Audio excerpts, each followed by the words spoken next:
నమస్తే, welcome to prime time debate. అసలు ఏమైంది నగరానికి? ఈ డైలాగు అందరూ వినే ఉంటారు. అలానే అసలు ఏమైంది జగన్మోహన్ రెడ్డికి, వైసీపీ పార్టీకి అనే చర్చ నడుస్తోంది. ఆయన ఏ నిర్ణయాలు తీసుకుంటున్నారో ఇటు ప్రజలకే అర్థం కాకుండా ఉందంటే, చివరకు ఆయన పార్టీ ముఖ్య నేతలైన సజ్జల రామకృష్ణారెడ్డి గారికి, బొత్స సత్యనారాయణ గారికి కూడా అర్థం కావట్లేదంట. ఎందుకు అంటే అన్ని ఫేక్ వార్తలు ప్రచారం చేయడం, అవి ప్రజలు నమ్ముతున్నారా లేదా అన్న పట్టింపు కూడా అసలు ఆ పార్టీకి ఉన్నట్టు కనిపించట్లేదు. ఎందుకంటే అవి ఫేకు అని చెప్పి వెంటనే ప్రజలకు అర్థమైపోతున్నటువంటి పరిస్థితి అయితే కనిపిస్తూ ఉంది. ఉదాహరణకు మనం కొన్ని తీసుకున్నట్టయితే, యూరియా అందట్లేదు ప్రజలకు, యూరియా కొరతతో ఇబ్బంది పడుతున్నారు అని చెప్పి మరి ఏ విధంగా దీన్ని ప్రజల్లోకి తీసుకెళ్ళాలి అని బ్రెజిల్ నుంచి కొన్ని ఫోటోలు తెప్పించి దాన్ని రిలీజ్ చేశారంట. అఫ్కోర్స్ అది వెంటనే బయటపడిపోయింది అనుకోండి. గతంలో మనం చూసాం, వికలాంగులకు పెన్షన్ అందట్లేదు అని చెప్పి ఒక వ్యక్తి చెయ్యి లేకుండా యాక్ట్ చేయటం, అతన్ని పోలీసులు అరెస్ట్ చేయటం, ఇలా చెప్పుకుంటూ పోతే చాలా ఫేక్ ప్రచారాలు చేయటం, అవి వెంటనే బయటపడిపోవడం కూడా తెలుస్తూ ఉంది. లైక్ అమరావతి కావచ్చు, అమరావతి మునిగిపోతుందని పశ్చిమ బెంగాల్ ఫోటోలు, బుడమేరు మునిగిపోతుందని బంగ్లాదేశ్ ఫోటోలు, ఇలా చేసుకుంటూ పోతున్నారు. మరి దీనికి సంబంధించి ముఖ్యమంత్రి చంద్రబాబు గారు కూడా ఫేక్ వార్తలను ఖండించేందుకు ఒక చట్టం తీసుకురావాలనుకుంటున్న నేపథ్యంలో ఆ వర్క్ కూడా జరుగుతూ ఉంది. మరి ఈ ఫేక్ ప్రచారాల మీద జగన్మోహన్ రెడ్డి ఎన్నాళ్ళు నమ్ముకొని బతికే అవకాశం ఉంది? అసలు మరి ఈ రోజు అన్నదాత పోరు కూడా ఆయన పిలుపునిచ్చారు, కానీ జగన్మోహన్ రెడ్డి గారు అయితే దానిలో కనపడలేదు. ఓవరాల్గా మరి ఆయన మైండ్ సెట్ గురించి, ప్రస్తుతం ఆయన తీసుకునే నిర్ణయాల గురించి ఈరోజు డిబేట్లో చర్చించే ప్రయత్నం చేద్దాం. మనతో పాటు డిబేట్లో పార్టిసిపేట్ చేసేందుకు స్టూడియోలో ఉన్నారు సీనియర్ జర్నలిస్ట్ సత్యమూర్తి గారు, అలాగే మరో సీనియర్ జర్నలిస్ట్ డివి శ్రీనివాస్ గారు. నమస్కారం సార్. నమస్కారం అండి. నమస్కారం సార్. నమస్తే సార్. సత్యమూర్తి గారు, మీరు కూడా చూస్తూ ఉంటారు రోజుకొక ఫేక్ ప్రచారం. ప్రభుత్వం తరపు నుంచి రోజు అంటే కఠిన చర్యలు ఉంటాయి అని చెప్పి మా హెచ్చరికలు వస్తూ ఉన్నా కూడా రోజుకొక ఫేక్ ప్రచారం అయితే బయటకు వస్తూ ఉంది. కానీ అది ఫేక్ అని వెంటనే తెలిసిపోతుంది అనుకోండి. ఏంటి మరి ఇంత 11 స్థానాలకి జగన్మోహన్ రెడ్డి గారు పడిపోయినా కూడా ఇంకా ఆ ఫేక్ని నమ్ముకొని ఆయన బతుకుతున్నారు. మీ ఉద్దేశం ఏంటి? ఇది ఎంతవరకు వర్కౌట్ అవుతుంది? అసలు ఆయన మైండ్ సెట్ గురించి అంటే జగన్మోహన్ రెడ్డి మైండ్ సెట్ మీరు ఇంట్రడక్షన్లో చెప్పినప్పుడు కూడా నాకు డౌట్ వచ్చింది. మేమిద్దరం మరి జర్నలిస్టులం, మీరేమో మానసిక విశ్లేషకుడిని ఏమన్నా పిలవాలి. అంటే ఆయన మనస్సుని రీడ్ చేసి సైకాలజీ ఎట్లా ఉంటుంది జగన్మోహన్ రెడ్డిది అనేది మాకు, అంటే మానసిక శాస్త్రం మాకు తెలియదు కదా. మాకు తెలిసిందల్లా జగన్మోహన్ రెడ్డి ఏం చేస్తున్నాడు, ఎట్లా చేస్తాడు, ఎందుకు చేస్తున్నాడు అనేది. అంటే రాజకీయంగా ఏం చెయ్యాలో అర్థం కాని పరిస్థితుల్లో ఉన్న జగన్మోహన్ రెడ్డి ఏం చేయాలి ఇప్పుడు? నిజంగా కూడా ఈ కూటమి ప్రభుత్వం మీద ఏమి చేయాలి, ఏం ప్రచారం చేయాలి, అసలు ఏ సబ్జెక్టు తీసుకోవాలి? కూటమి ప్రభుత్వాన్ని ఇరకాటంలో పెట్టడానికి ఏ సబ్జెక్టు తీసుకోవాలి అర్థం కావట్లా. చాలా ప్రాబ్లమ్స్లో ఉన్నాడు జగన్మోహన్ రెడ్డి, మానసిక ఒత్తిడిలో ఉన్నాడు. మానసిక ఒత్తిడి ఎంత ఉంది జగన్మోహన్ రెడ్డి మీద అంటే, మామూలుగా అసలే ఒక కొన్ని నిర్ణయాలు తీసుకుంటున్నాడు. మీరు చెప్పారు కదా, ఆ ఎన్డీఏ క్యాండిడేటుకి ఉపరాష్ట్రపతి ఆయనకు ఓట్లు వేయండి అని చెప్తున్నాడు. ఈయన ఎవరికి వేయాలి? ఈయన వేయాల్సింది ఎవరికి? ఎన్డీఏ క్యాండిడేట్కి ఓటేసే కాడికి ఇంకా నువ్వెందుకు, నీ పార్టీ ఎందుకు? ఇది మొత్తం అంతా నేను అడగటం కాదు, వైసీపీలో మొత్తం అందరూ అదే అడుగుతున్నారు. ఇదేంటి అసలు? ఈయనకి ఏమైంది? ఈయనకి మానసికంగా ఏదైనా ప్రాబ్లం ఉందా? ఎన్డీఏ క్యాండిడేట్కి ఓటేయమంటాడేంటి? ఇవేమే అంటే అతి తెలివితేటలా, లేకపోతే ఏంటి అసలు? ఇతని ఆలోచన ఏంటి? ఎటు తీసుకుపోతున్నాడు పార్టీని అనేది మరి ఆ పార్టీ లీడర్లకే అర్థం కావట్లా. నిన్న పాపం ఉండవేళ అరుణ్ కుమారు ఒక మాట అన్నాడు, అయ్యో అదేందండి ఎన్డీఏ క్యాండిడేట్కి నువ్వు ఓటేయటం ఏంటండి, నాకు అర్థం కావట్లేదండి అన్నాడు. అంటే ఉండవెల్లి అరుణ్ కుమార్ లాంటి ఒక రాజకీయ మేధావికే అర్థం కావట్లేదు జగన్మోహన్ రెడ్డి ఏం చేస్తున్నాడు. ఇవాళ మాణిక్యం ఠాకూర్ కూడా అదే అన్నాడు. ఏమయ్యా నీకు బుర్ర ఏం పని చేస్తుందా నీ బుర్ర? నువ్వు ఎవరికి నువ్వు ఎవరికి ఓటేయమని చెప్పాలి? బీజేపీ వాళ్ళు నిలబెట్టిన దానికి నువ్వెట్ట ఓటేస్తావా అని ఆయన అడుగుతున్నాడు. అంటే ప్రపంచంలో ఎవరికి కూడా జగన్మోహన్ రెడ్డి చేస్తున్న పనులు అర్థం కావట్లా. ఎందుకు అంటే అతనికి ఏదో మానసికంగా ఏదో ఇబ్బంది పడుతూ ఉన్నాడు. అందుకని ఆయనకి తగ్గట్టే ఇప్పుడు రకరకాల ప్రచారాలు మీరు చెప్పింది కూడా చూశాను, నేను కూడా చూసా. డివిఎస్ గారు కేంద్రం నుంచిట యూరియా బస్తాలతోటి ఒక షిప్ వచ్చిందిట. ఆ షిప్ రాగానే ఆ షిప్ చూడంగానే చంద్రబాబు నాయుడు ఫోన్ చేసి చెప్పాట, ఆ షిప్ను అటు నుంచి అటే జపాన్కి పంపించండి అన్నట్ట. ఆ షిప్ జపాన్కి వెళ్ళిపోయిందిట. జపాన్కి వెళ్ళిపోయి వాళ్ళు ఆ యూరియా బస్తాలన్నీ తీసి ర్యాకుల్లో నింపుతున్నారట. రైల్వే ర్యాక్స్ ఉంటాయి కదా, వాటితో నింపుతున్నారట. వెళ్ళిపోయింది. కేంద్రం నుంచి యూరియా వస్తుంది అని చెప్పారు. వచ్చింది. చంద్రబాబు నాయుడు జపాన్కి అమ్ముకున్నాడు అని పెట్టాడు. ఇది నిజంగా మామూలుగా ఆలోచించినా కానీ ఇంత ఎదవ ప్రచారం చేయాలంటే నీ బుర్ర ఎంత కుళ్ళిపోయి ఉండాలి. నీకు బుర్ర లేదు అనేది అర్థమవుతుంది. పాయింట్ నెంబర్ 1, కేంద్రం నుంచి వచ్చింది 17,000 మెట్రిక్ టన్నులు ఇవాళ దిగింది, వచ్చింది, డిస్ట్రిబ్యూషన్ అవుతుంది. అదిట అసలు అటు సముద్రంలో ఇటు రాగానే చంద్రబాబు ఫోన్ చేసి చెప్పాడు, దాన్ని తీసుకెళ్ళి అటు జపాన్లో అమ్మిరండి అని. ఆడికి ఏమన్నా అసలు బుర్ర ఉందా ఎవడన్నా పెట్టినోడికి? అది కూడా ఏంటి, ఒక చిరంజీవి ఫోటో డీపీ పెట్టుకున్నాడండి. వాడిదే బోగస్ ఐడి, అంటే జూనియర్ ఎన్టీఆర్ పేరు వచ్చేలాగా ఒక ఐడి క్రియేట్ చేశాడు. అంటే చిరంజీవి ఫోటో పెట్టడం, అంటే డీపీగా చిరంజీవి ఫోటో, కిందేమో జూనియర్ ఎన్టీఆర్ పేరు వచ్చేలాగా అకౌంట్, బోగస్ అకౌంట్. అంటే నువ్వు కింద పెట్టింది ఏంది, ఎరువులు డైరెక్ట్గా జపాన్కి పంపించటం. అసలు ఏమన్నా ఆ బుర్ర ఏమన్నా నీకు బుర్ర పనిచేస్తుందా? నీకు కుళ్ళిపోయి 3rd స్టేజ్కి వచ్చిన బుర్ర కూడా ఇట్లా ఆలోచించదు. నీకు ఇంకా 3rd స్టేజ్ అంటే ఇంకా 4th స్టేజ్ పోవటమే. అంటే మామూలుగా బ్రెయిన్ క్యాన్సర్ వచ్చే వాళ్ళకి చెప్తున్నాను నేను. నీకు ఏంది దరిద్రం ఏంటి? ఒక చంద్రబాబు నాయుడు యూరియా మీద ఎవడన్నా గొడవ చేస్తే వాడి తోకలు కోస్తా అన్నాడని చెప్పి వాడెవడో ఒకడు ప్రచారం చేస్తున్నాడు. వాడెవడో వేరేవాడు కూడా కాదు, వీళ్ళ అఫీషియల్ అకౌంట్ల నుంచి. చంద్రబాబు నాయుడు ఏమన్నాడు అంటే, మీకు చిన్న విత్ యువర్ పర్మిషన్ ఒక చిన్న క్లిప్ వినిపిస్తా. అందుకే నేను చెప్పాను, ఈ ఎర్రా వాసు, ఎర్రా రామూర్తి, చీలి వెంకటేశ్వరరావు, కోలంటి ఈశ్వరరావు, వీళ్ళంతా వైఎస్ఆర్ కాంగ్రెస్ వాళ్ళు. మీరు రాజకీయాలుంటే మీ ఇంట్లో చేసుకోండి, ప్రభుత్వం దగ్గర మాత్రం తోక తిప్పితే తోక కట్ చేస్తాం. ఇలాంటి దౌర్భాగ్యమైన పార్టీని ఎప్పుడు చూడదు. వీళ్ళకి ఫిట్టింగ్ రిప్లై ఎప్పటికప్పుడు ఇవ్వాల్సిన అవసరం ఉంది. ఈరోజు మా కలెక్టర్ చంద్రబాబు నాయుడు వాళ్ళ ముగ్గురు కలిసి ఏదో యూరియా మీద రావట్లేదు, అది రావట్లేదు, ఇది రావట్లేదు, అది అని చండాలమైన పోస్టులు పెడితే వాళ్ళకి వార్నింగ్ ఇచ్చాడు, మీ తోక కట్ చేస్తా అన్నాడు. ఆ వీడియోని ఎడిట్ చేసి అటు ఇటు తీసేసి యూరియా అడిగితే ఎరువులు అడిగితే రైతుల తోకలు కట్ చేస్తానని చెప్పి ఎడిట్ చేసి వదిలేరండి. ఇది దుర్మార్గమా? ఇది పిచ్చా? ఈ మెంటల్ స్టేటస్, వీళ్ళ మెంటల్ స్టేటస్ని ఏమనాలి? మీకు గుర్తుండే ఉంటుంది, నిన్న మొన్న కూడా లోకేష్ గారు పవన్ కళ్యాణ్ గారిని తిట్టారు అని చెప్పి AI ద్వారా ఒక ఆయన ఆడియోని మార్ఫింగ్ చేసి మరి అది కూడా ఆయన యోగాళం పాదయాత్ర చేసేటప్పుడు సత్యసాయి జిల్లా ధర్మవరంలో ఆయన జగన్కి వార్నింగ్ ఇచ్చాడు. అప్పటికి జగనే ముఖ్యమంత్రిగా ఉన్నాడు. జగన్కి వార్నింగ్ ఇచ్చాడు, నీకు తాట తీస్తానని. అది తీసి ఆ పవన్ కళ్యాణ్ అని లోకేష్ మాట్లాడిన దాన్ని తీసుకొచ్చి పెట్టి ఒక మార్ఫ్డ్ వీడియో తయారు చేసి వదిలారు.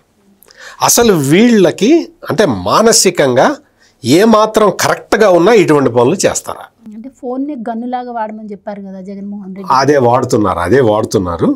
ఇటువంటి దరిద్రపు ప్రచారాలు చేసుకుంటూ దిక్కుమాలిన ఐడియాలని ప్రజలకి ఎక్కించాలి అని ఆలోచించుకుంటూ చేస్తుంటే ఇంకా మీరు ఇంట్రడక్షన్లో చాలా కరెక్ట్గా చెప్పారు. ఈయన స్ట్రాటజీ ఏందో సజ్జల రామకృష్ణారెడ్డికి కూడా అర్థం కావట్లా. ఎందుకంటే అయోమయం, రోజుకు ఒక నిర్ణయం, ఏం చేస్తాడో తెలీదు.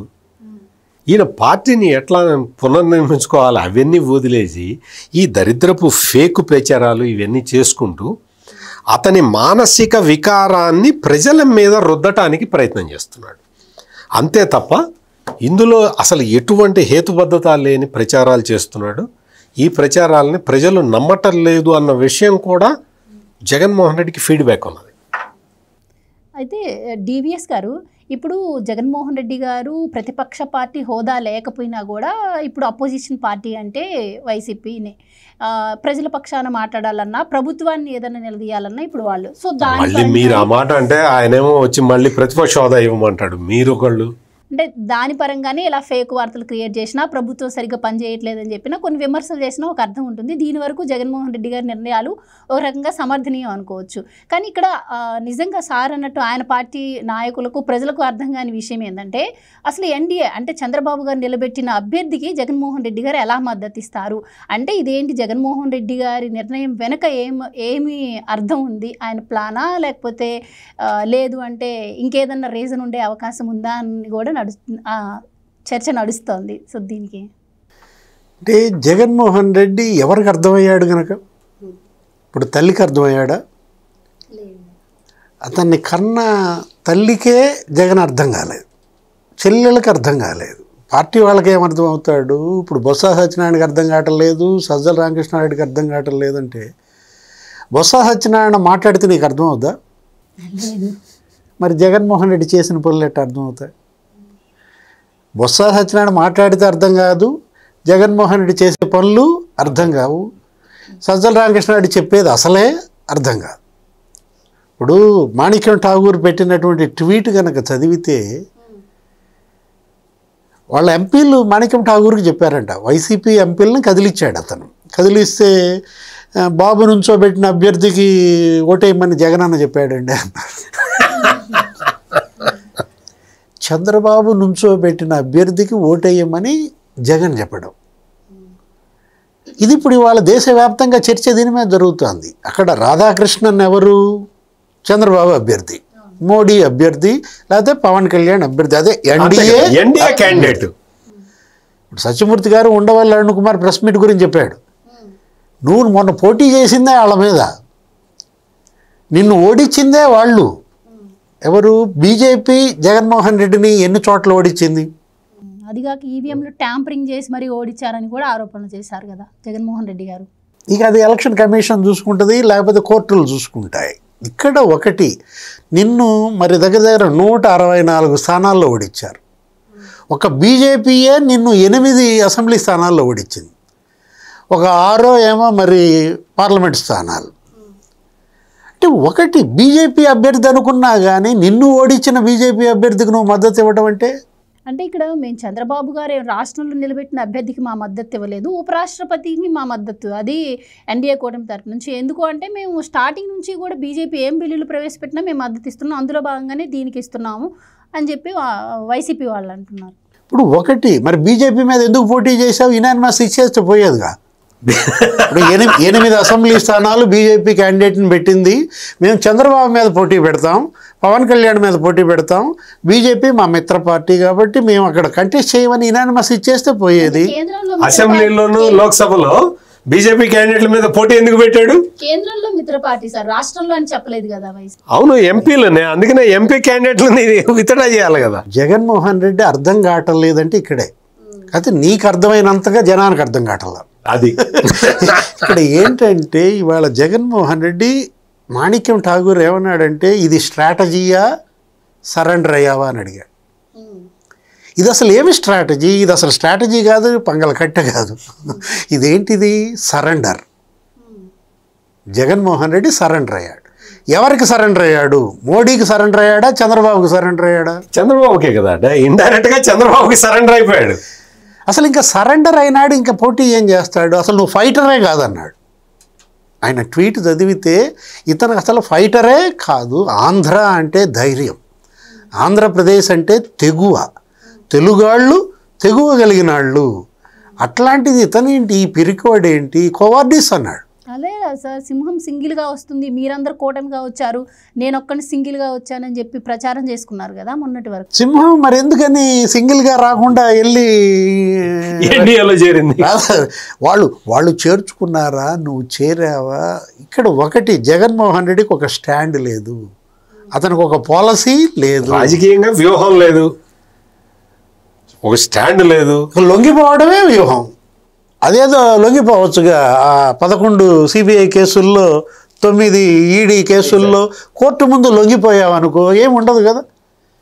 అయిపోయింది నా పని, ఇంకా నా రాజకీయం ముగిసింది, నా పార్టీ క్లోజ్ చేస్తున్నాను, కేసుల్లో సరెండర్ అవుతున్నానని చెప్పు.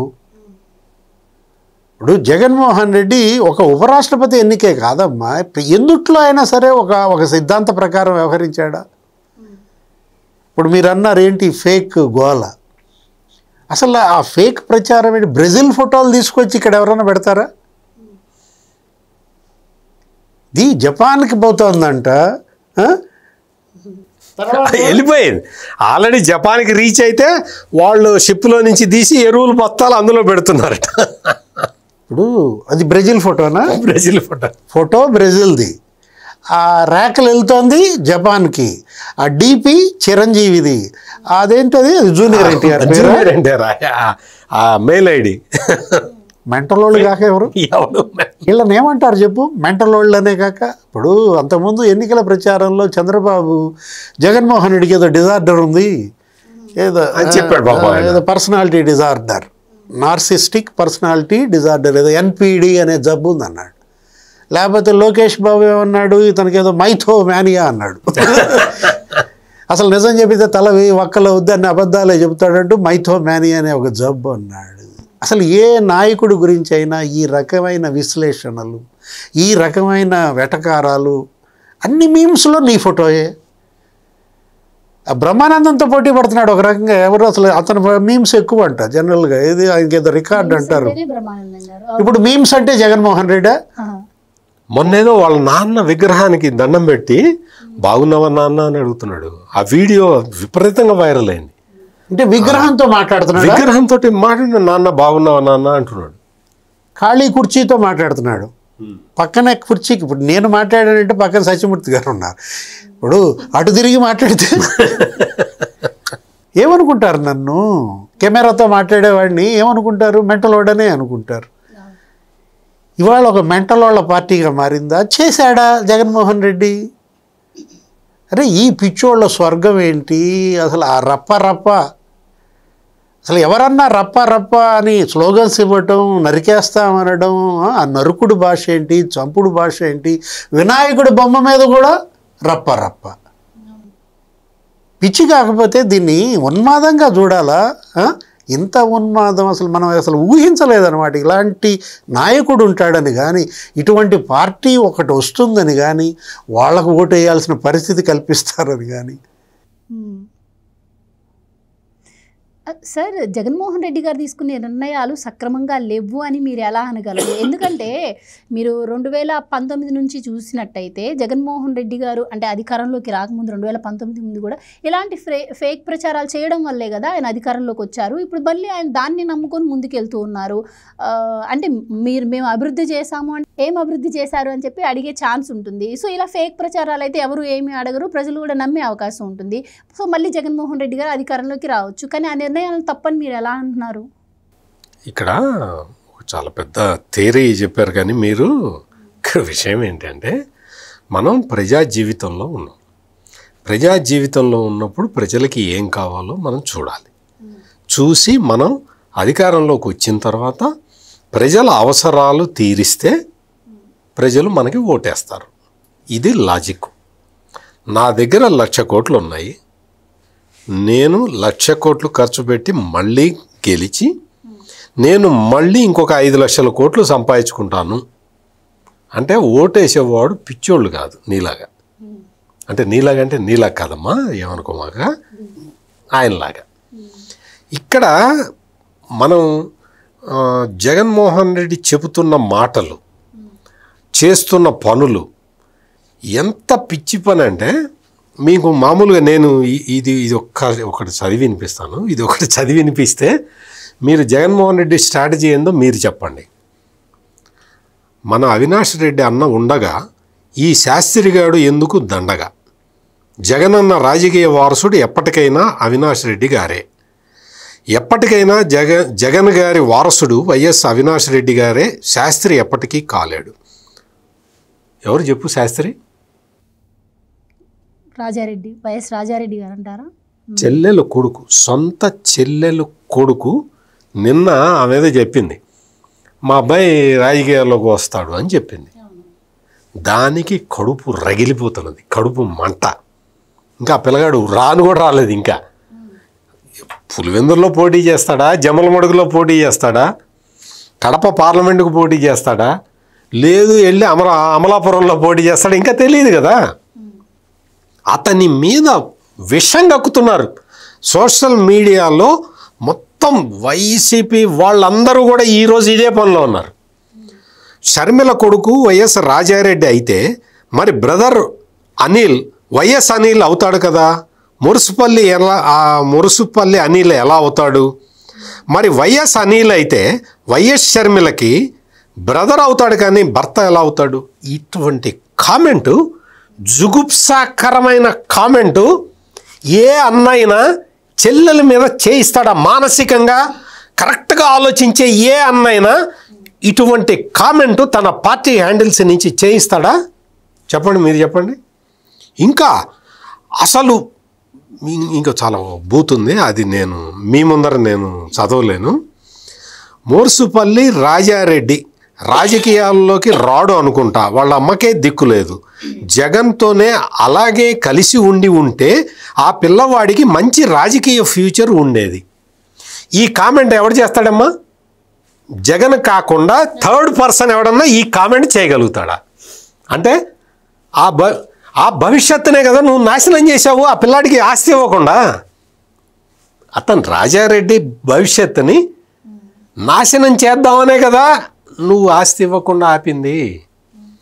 ఇటువంటివి మొత్తం అసలు వైఎస్ రాజారెడ్డి మనవడు, వైఎస్ రాజశేఖర్ రెడ్డి కొడుకు, వైఎస్ జగన్మోహన్ రెడ్డి మాత్రమే. మురుసుపల్లి అనిల్ శాస్త్రి కొడుకు మురుసుపల్లి వారసుడు అవుతాడు. ఇటువంటి కామెంట్లు ఎన్ని పెట్టారంటే మొత్తం అసలు అంతావే. వాళ్ళు ఎందుకు పెడతారు? పెట్టించారు ఇవన్నీ మారుపేర్లతో. వారియర్ వైఎస్ఆర్ సిపిట వీడెవడో, నేను పేరు కూడా కావాలనే చదువుతున్నా. బ్రదర్ అనిల్ కొడుక్కి వైఎస్ ఇంటి పేరు ఎలా వస్తుంది? అన్నీ ఆలోచించిన పిమ్మట అతని పేరు మోరుసుపల్లి రాజా శాస్త్రి. నీకు ఈ చెల్లెలు కొడుకు మీద కూడా కులాల గురించి మాట్లాడుతూ, చెల్లెలు భర్త మీద కూడా కులాలు తీసుకొని మాట్లాడుతూ చచ్చిపోతారు. ఆ కులంతో ఏం చేస్తారు మీరు? ఆ పేరు పెట్టింది ఎవరో తెలుసా? రాజశేఖర రెడ్డి పెట్టాడు. వైఎస్ రాజారెడ్డి అని పెట్టాడు. వైఎస్ రాజారెడ్డి అని పేరు పెట్టింది రాజశేఖర రెడ్డి. ఇప్పుడు ఈ కామెంట్స్ ద్వారా వీళ్ళు ఎవరిని తప్పు పడుతున్నారు? ఆ పేరు షర్మిల పెట్టుకోలేదు, ఆ పేరు అనిల్ కుమార్ పెట్టుకోలేదు. ఈ కామెంట్స్ ద్వారా రాజారెడ్డిపై వీళ్ళు చేస్తున్నటువంటి విమర్శల ద్వారా వీళ్ళు రాజశేఖర రెడ్డిని తప్పు పడుతున్నారు. వీళ్ళు బ్లేమ్ చేస్తోంది, బురద జల్లుతోంది ఎవరిపైన? షర్మిల పైన కాదు, ఈ రాజారెడ్డి పిల్లగాడి పైన, అనిల్ మీద కాదు, రాజశేఖర రెడ్డి మీద బురద జల్లుతున్నారు. అంటే వాళ్ళ స్క్రీన్ మీద ఏమో పూలు జల్లుతున్నట్టు చూపిస్తారు ఆ ఛానల్లో. అది కూడా తీసేసినట్టున్నారు ఈ మధ్య. మళ్ళా పెట్టారా? ఓడిపోయిన తర్వాత అసలు ఇప్పుడు ఎందుకు పెట్టాడు? ఇప్పుడు సాక్షి ఛానల్లో రాజశేఖర రెడ్డి బొమ్మ పెట్టండి, గతంలో ఏదో పూలు చల్లారు కదా, ఇప్పుడు బుర్ర చల్లుతున్నట్టుగా పెట్టండి. ఇదెక్కడి విడ్డూరం? ఇదే అసలు మానసికంగా కరెక్ట్గా ఆలోచించేవాడు ఇటువంటి పనులు చేయగలుగుతాడా? షర్మిల గారి మీద అనుచితంగా పోస్టులు పెట్టారు. షర్మిల గారనే కాదు ఎవరి మీద అయినా సరే అని చెప్పి వైసీపీకి సంబంధించిన ఒక వ్యక్తిని అరెస్ట్ చేయడం జరిగింది. జగన్మోహన్ రెడ్డి గారికి చాలా సన్నిహితులు ఆయన. ఆ తర్వాత షర్మిల గారు బయటకు వచ్చి ఇదంతా నాకు ఎప్పుడూ తెలుసు, ఎవరు పెట్టించారో, ఈ అరెస్ట్లో న్యాయం ఉంది అని చెప్పి కూడా ఆవిడ మాట్లాడటం జరిగింది. ఆ తర్వాత ఆవిడ ఫోన్ ట్యాపింగ్ జరిగినప్పుడు జగన్మోహన్ రెడ్డి గారు బయటకు వచ్చి నాకేం సంబంధం దీంతో అన్నారు. మరి అలాంటి వ్యక్తి ఇప్పుడు మరి ఆవిడపైన ఆ రకంగా పోస్టులు పెడుతున్నప్పుడు పార్టీ తరఫు నుంచి ఖండించాలి కదా. ఎగ్జాక్ట్లీ నేను అనేది అదే. నువ్వు ఓకే నువ్వే పెట్టించావని నేను అంటున్నా. లేదు ఎవరో పెట్టారండి అని అనుకుందాం కొంతసేపు, నువ్వు ఖండించాలి కదా. నువ్వు వెంటనే తప్పు అట్లా మాట్లాడకూడదు. ఆమె నా చెల్లెలు తన కొడుకుని రాజకీయాల్లోకి తీసుకొస్తున్నది. మా ఫ్యామిలీ అంతా పొలిటికల్ ఫ్యామిలీ. ఆ పిల్లాడు కూడా రాజకీయాల్లోకి వస్తానన్నాడు, తప్పేంటి అనాలి. నువ్వు అన్నావా? నీ బుర్ర ఏంటి కుళ్ళిపోయి 3rd స్టేజ్లో ఉంది. కాబట్టి అసలు ఇటువంటి ప్రచారాలు చేసుకుంటూ ఎంతకాలం రాజకీయ మనుగడ సాగిస్తారు? ఉన్నది లేనట్టు, లేనిది ఉన్నట్టు ఎంతకాలం ప్రచారం చేస్తావు? ఎవరు నమ్ముతారు? రాష్ట్రంలో శాంతి భద్రతలు లేవు అని ఫస్ట్ జగన్మోహన్ రెడ్డి ఆ అబద్ధంతో మొదలుపెట్టాడు రాజకీయం. అంటే ఓడిపోయిన తర్వాత శాంతి భద్రతలు లేవా? నువ్వే మొత్తం శవాలకి వాళ్ళని తొక్కుకుంటూ తిరుగుతున్నావు కదా, అయినా ఇంకా నిన్ను అరెస్ట్ చేయలేదు కదా. శాంతి భద్రతలు లేవు అంటే అర్థం ఏంటి అంటే నిన్ను తీసుకెళ్ళి వేసి ఉండేవాళ్ళు, ఫస్ట్ వేసేవాళ్ళు కదా. ఇంకా చాలామంది ఇంకా నీకు బూతుల మంత్రులు అందరూ అప్పుడు మంత్రులుగా చేసి బూతుల్నే వాడిన వాళ్ళు అందరు ఇంకా బయట తిరుగుతూనే ఉన్నారు. ఆ అబద్ధంతో మొదలుపెట్టాడు. ఇంకా అన్నీ ఈ యూరియా సప్లై వరకు, చెల్లెలు కొడుకు వరకు అన్నీ పచ్చి అబద్ధాలు, బూతులు ఇటువంటివి ప్రచారం చేసుకుంటూ నువ్వు రాజకీయ మనుగడని ఎట్లా కంటిన్యూ చేసుకుంటావు? అది ప్రధానమైన ప్రశ్న. అది రైట్ సార్. అంటే కోల్పోయిన నమ్మకాన్ని ప్రజల్లో తిరిగి పొందాలి అంటే ప్రజల మధ్య ఎక్కువ గడిపే నాయకుడినే మళ్ళీ విశ్వసించే అవకాశం ఉంటుంది. అండ్ దట్టు అధికారంలో ఉన్న నాయకుడి కన్నా కూడా ప్రతిపక్షంలో ఉన్నప్పుడు ప్రజల మధ్యకి వెళ్ళే ఛాన్స్ ఎక్కువగా ఉంటుంది. వాళ్ళ సమస్యలు ఏంటి అని తెలుసుకునే అవకాశం కూడా ఉంటుంది. సో ఆ అవకాశాన్ని జగన్మోహన్ రెడ్డి గారు సద్వినియోగం చేసుకోకుండా కేవలం ఇలా ఫేక్ న్యూస్ని నమ్ముకొని ఆయన పార్టీని ఎంతకాలం నిలబెట్టగలడు అంటారు? అండ్ ముఖ్యంగా ఆయన ఎలాగూ మరి ఆయన జైలుకి వెళ్ళబోతున్నాడు అంటున్నారు కాబట్టి ఇంక వెళ్ళేలోపు చేసే ఫేక్ ప్రచారం ఎంత చేయాలో అంత చేయాలని అనుకుంటున్నారా? మరి ఏంటి అసలు ఆయన ఆలోచన ఏంటంటారు? ఒక రకమైన మానసిక వికారం. కచ్చిమూర్తి గారు చెప్పారు, దీన్ని ఏమనాలా? మానసిక వికారం కాకపోతే హోదా ఎవరిస్తారు? ప్రతిపక్ష హోదా స్పీకర్ ఇచ్చేదా? ప్రజలు ఇచ్చేదా? ప్రజలను ఇవ్వని హోదా నేను ఎలా ఇస్తానంటున్నాడు స్పీకర్ అయ్యన్న పాత్రుడు. దమ్ము ఉంటే హోదా ఇవ్వండి అంటాడు. మీకు దమ్ముంటే నాకు మైక్ ఇవ్వండి అంటాడు. అంటే ఢిల్లీలో కేజ్రీవాల్ అలాగే ఇచ్చానంటండి, అందుకని దాన్ని తీసుకొని వీళ్ళు మాకెందుకు ఇవ్వరు మరి అంటే మేము అడుగుతామని ప్రతిపక్షం గట్టిగా మీ పైన పోరాడుతుంది, మీరు చేసే తప్పులన్నీ నిలదీస్తామని ఇవ్వట్లేదు మాకు ప్రతిపక్ష హోదా అంటున్నారు. కేజ్రీవాల్ జైలుకి వెళ్ళాడు. ఇప్పుడు జగన్మోహన్ రెడ్డి జైలుకి నేడో రేపో అంటున్నాడు. ఇక్కడ ఒకటి దీంట్లో మీరు చూడాల్సింది, నువ్వెందుకని పని చేయి, ప్రజల మెప్పు పొందు. నువ్వు పని చేస్తే నిరంతరం ప్రజల్లో ఉంటే నిన్నెందుకు ఇలా ఓడిస్తారు? నేను ఒకటి అడిగాను కదా, ప్రజల నమ్మకం రావాలంటే ప్రజల మధ్య ఉండాలని. దానికి సార్ అది ప్రతి కార్యక్రమానికి ఆయన పిలుపునిస్తున్నాడు కానీ ఆయన పార్టిసిపేట్ చేయట్లేదు. ఇది ఎలా చూడొచ్చు అంటారు? నామోషి కూడా ఏది నేనేంటి, నా స్థాయి ఏంటి, నేను కలెక్టర్ దగ్గరికి వెళ్ళి వినతి పత్రం ఇవ్వాలా? ఇప్పుడు అతనేంటి జనంలో ఉండాలంటే నామోషి, జనాన్ని పలకరించాలంటే నామోషి. ఒక రకంగా ఏంటంటే అది వ్యాధి, మానసిక వ్యాధి. ఇప్పుడు ఎవరన్నా చెల్లి చీర మీద కామెంట్ చేస్తాడా? ఇప్పుడు మనం ఏది ఆ పోస్టులు ఎందుకు పెట్టించావని ఎందుకు ఖండించలేదు అని అడగటం కాదు, అతనే పచ్చ చీర కట్టుకుని చంద్రబాబుని మెప్పించడానికి వెళ్ళింది అన్నాడు, సొంత చెల్లిని పట్టుకొని. అక్కడే ఆ రోజే ఇతని మానసిక వికారం ఏంటో తెలిసిపోలా. అమ్మకి గిఫ్ట్ డీడ్ ఇచ్చాడు, అమ్మకి ఇచ్చిన గిఫ్ట్ డీడు రద్దు చేయమని కేసేసాడు. చెల్లిపై ప్రేమ ఇరిగిపోయింది అంటాడు. అసలు ఎప్పుడన్నా ఎవరైనా ఏ నాయకుడైనా ఇన్ని వికారాలు ఉన్న నాయకుడిని చూసావా? ఇది ఎక్కడి వికారం? ఇప్పుడు ఒకటి మనం తీసుకున్నట్లయితే నువ్వు ఇవాళ ఒక 5-6 ఆందోళనలకు పిలిపించావు 15 నెలల్లో. ఏదో కరెంటు పోర్ అన్నాడు, లేకపోతే ఫీజు పోర్ అన్నాడు, లేకపోతే రైతు పోర్ అన్నాడు. ఇప్పుడు ఇదేంటి అన్నదాత పోరు మళ్ళా అన్నాడు. సెకండ్ ఇన్నింగ్స్ బిగిన్ చేశాడు, సెకండ్ రౌండ్. ఇప్పుడు మళ్ళీ నెక్స్ట్ యువత పోరు ఉంటుందేమో.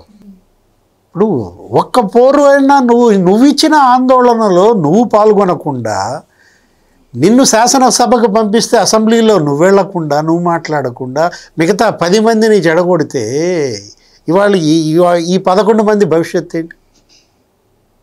ఇప్పుడు రేపొద్దున మరి బై ఎలక్షన్ వస్తే పోటీ చేస్తావా? 11 స్థానాలకు ఉప ఎన్నికలు వస్తాయి. రేపొద్దున స్పీకర్ రెడీగా ఉన్నాడు. ఏది 60 రోజులు కనుక గైరు హాజరైతే ఇవాళ వీళ్ళని డిస్క్వాలిఫై చేయడానికి ఏదో చట్టాలు చెప్తున్నారు, 104 అని చెప్పి. అంటే నువ్వు పోటీ చెయ్యవా? లేకపోతే మళ్ళా ఎన్నికల దాకా ఇక పత్తా ఉండవా? మధ్యలో ఈ ఎపిసోడ్లు ఎందుకు? ఏదో బంగారుపాలెం మామిడి యార్డ్ అంటావు, పొదిలి పొగాకు యార్డ్ అంటావు, లేకపోతే గుంటూరు మిర్చి యార్డ్ అంటాడు. రైతుల గురించి పేరెత్తే అర్హత నీకుందా? ఇప్పుడు వాళ్ళేంటి సూపర్ హిట్ సూపర్ సక్సెస్ అని మీటింగ్ పెట్టుకున్నారు. సూపర్ హిట్ సూపర్ సక్సెస్ అని వాళ్ళు మీటింగ్ పెట్టుకుంటే నువ్వు దానికి ముందు రోజే ఏదో నిరసనలని పిలిపిస్తావు. నిజంగా వాళ్ళు చెప్పిన 3 ఆ 6 ఏది సూపర్ 6 సూపర్ హిట్ అయినాయా లేవా? అది ఎవరు చెప్పాలా? జనం చెప్పాలి. అన్నదాత సుఖీభావ అని ఒక స్కీమ్ తీసుకొచ్చారు. రైతులకు వాళ్ళు 7,000 మరి వేసేశారు. 3,000 కోట్లు ఇవాళ రైతుల ఖాతాలో వేశారు. అమ్మల ఖాతాలో ఇవాళ 10,000 కోట్లు వేశారు. ఇప్పుడు పింఛన్లు ఇంతవరకు 45,000 కోట్లు ఇచ్చారంట. వృద్ధాప్య పింఛన్లు, అరే పింఛన్లు డబల్ చేశారు. దివ్యాంగుల పింఛన్లు 3,000 6,000 చేశారు. ఒక్కొక్క పింఛన్ 1,000 రూపాయలు పెంచారు. ఇవాళ మహిళలకు ఉచిత బస్సు ప్రయాణం. ఏది వీటిల్లో నువ్వెందుకని చేయలేకపోయావు? జనంది తప్ప నీది తప్ప? జనం మీద అలిగితే జగన్మోహన్ రెడ్డి ఇప్పుడు ఎవరిపై కక్ష కట్టాడు? జనం మీద. వాళ్ళ ఓట్లు ఏమైనాయి, వీళ్ళ ఓట్లు ఏమైనాయి, నేనంత చేశా మీకు, నేనింత చేశా అంటే నీ డబ్బులు ఇచ్చావా? వాళ్ళకేమన్నా నీ సొంత డబ్బులు ఇచ్చావా? అవి ఇంకా పెరిగినాయి. తల్లికి ఇచ్చిన డబ్బులే మళ్ళీ నాకు ఇచ్చేయమంటున్నాడు. ఇంకా నయ్యం జనాన్ని అడగలా. నేను నొక్కిన బటన్లు 136 బటన్లు, ఆ 2,40,000 కోట్లు నాకు ఇచ్చేయండి. పాపం ప్రజలు ఇబ్బంది పడి ఉండేవాళ్ళు. జగన్మోహన్ రెడ్డి ఇవాళ ఏంటంటే ఒక ఒక ఒక ఒక జబ్బు, ఏంది, ఒక మానసిక వికారంలో ఉన్నాడు. మొత్తం ఆ పార్టీని మానసిక వికారంలో ముంచాడు. ఇవాళ మొత్తం మానసిక రోగుల నిలయంగా వైఎస్ఆర్ కాంగ్రెస్ పార్టీ. అందుకు కాదు ఋషికొండ ప్యాలెస్, అశోక్ గజపతి రాజు ఏమన్నారు, ఆ పిచ్చాసుపత్రికి ఇవ్వండి, వీళ్ళందరూ చాలా శుభ్రంగా ఉండొచ్చు అక్కడ. అరే మెంటల్ పార్టీగా మారిందే. నువ్వు కట్టిన బిల్డింగ్ 600 కోట్లతో కట్టిన బిల్డింగ్ పెచ్చులూడి పడుతూ అంటే ఋషికొండ ప్యాలెస్, ఆ రోజే ఇతని మానసిక వికారం బయటపడింది. అసలు ఎవరైనా ఏ ముఖ్యమంత్రి అయినా ఏ పాలకుడైనా అట్లాంటి భవనం కట్టాడా? చక్కగా హరిత రిసార్ట్ ఏంటది, దగ్గర మరి 8 కోట్లు ఎంతో సంవత్సరానికి ఆదాయం వచ్చింది. గవర్నమెంట్కి ఆదాయం వచ్చేది. 5 ఏళ్లలో 40 కోట్ల ఆదాయం పోగొట్టాడు. ఒక 500 కోట్లు బూడిదలో పోసాడు. అని 15 లక్షల కమోడు, 35 లక్షల వాస్తు ప్రకారం సముద్రం వైపు తిరిగి ఉండాలి కదా కమోడు. ఒక ఫ్యాను 3.5 లక్షలు పెట్టుకుంటావా? అంటే నీ చుట్టం అయినటువంటి ఆ ఇంటీరియర్ డిజైనర్కి ఆమెకు 120 కోట్లు దోచిపెట్టడానికి నువ్వు ఆ ఋషికొండ ప్యాలెస్ కట్టావా? అంతా మెంటలే. అటు ముఖ్యమంత్రిగా మెంటల్ పరిపాలన, 3 రాజధానులు అనేది మెంటల్ నిర్ణయం కాదా? పిచ్చోడి చేతుల్లో రాయనా ఏదన్నారు, ఇప్పుడు పిచ్చోడి చేతిలో పార్టీయా? ముఖ్యమంత్రిగా పరిపాలనలో పిచ్చోడి చేతిలో రాయిగా మారిందన్నారు. ఇప్పుడు ఏంటి, ఇప్పుడు ప్రతిపక్ష నాయకుడిగా ఉండాల్సిన నువ్వు, అసెంబ్లీలో మాట్లాడాల్సిన నువ్వు పారిపోతుంటే పిచ్చోడి చేతిలో పార్టీగా మారింది. ఇదంతా పిచ్చి ప్రచారం కాకపోతే ఏంటమ్మా? ఎక్కడ బ్రెజిల్ ఫోటో, ఎక్కడ జపాన్ ర్యాకులు, యూరియా, చిరంజీవి ఫోటో పెట్టడం ఏంటి, జూనియర్ ఎన్టీఆర్ పేరు రాయడం ఏంటి? అంటే ఇక చూడు ఏది ఎంత పిచ్చి పుట్టిందో వీళ్ళకి. ఇంకొక ఇది ఏంటంటే, ఇప్పుడు డివిఎస్ గారు చెబుతుంటే గుర్తొచ్చింది, వినుకొండ నియోజకవర్గంలో ఈపూరు దగ్గర వాళ్ళందరూ కూడా రైతులకి టోకెన్లు ఇచ్చారు ముందర. యూరియా కోసం అని చెప్పి టోకెన్లు ఇచ్చారు. అందరూ లైన్లో నిలబడి ఉన్నారు, తీసుకుంటున్నారు. ఒక కట్ట అన్న వాళ్ళు అయితే స్కూటర్ మీద వేసుకొని తీసుకెళ్తున్నారు, మోటార్ సైకిల్ 5-6 కట్టలు వచ్చిన వాళ్ళు తీసుకున్నారు, ట్రావెల్ వేసుకొని పోతూ ఉన్నారు. చాలామంది నిలబడి ఉంటే జగన్మోహన్ రెడ్డి శిష్యుడు ఒకటి వెళ్ళాడు అక్కడికి వెళ్ళి, అందరూ పెద్దవాళ్ళు, మీరందరూ ఇక్కడ నిలబడటం ఎందుకు, పక్కన కూర్చోండి అని చెబితే వీళ్ళు అది కరెక్టే కదా, టోకెన్ నెంబర్ పిలుస్తారు కదా అని చెప్పి వీళ్ళు వెళ్ళి అందరూ వెళ్ళి అక్కడ కూర్చున్నారు. వాడు టక సెల్ ఫోన్ని గన్లాగా వాడాలి కదా, టక వాళ్ళ ఫోటోలు తీసేసి ఈపూర్ మండలంలో రైతుల ధర్నా అనేసేసాడు. ఈడే చెప్పాడు, ఎంతసేపు పెద్దవాళ్ళు కదా, ఎంతసేపు నిలబడతారు, వీళ్ళు కూర్చోండి అనగానే వాళ్ళు మామూలుగా రైతులు కదా, నిజంగా అమాయకంగానే ఉంటారు కదా, వాళ్ళు వెళ్ళి అక్కడ కూర్చుంటే ఈ ఊరు మండల కేంద్రం ఎదుట రైతుల ధర్నా, ఎరువులు అందట్లేదు అని చెప్పి వాడు వాళ్ళకి అర్థం కాల. వెంటనే అందరికీ స్మార్ట్ ఫోన్లు ఉన్నాయి కదా, ఈడు పెట్టంగానే అక్కడ మరి హైదరాబాదులో ఉన్న టీమ్స్ క్యాచ్ చేసినాయో, బెంగళూరులో ఉన్న టీమ్స్ క్యాచ్ చేసినాయో, అమెరికాలో కూడా కొన్ని సెంటర్స్ ఉన్నాయి, ఆ టీం క్యాచ్ చేసిందో తీసుకొని విస్తృతంగా ప్రచారం చేస్తే మళ్ళీ వాళ్ళకే వచ్చింది మెసేజ్.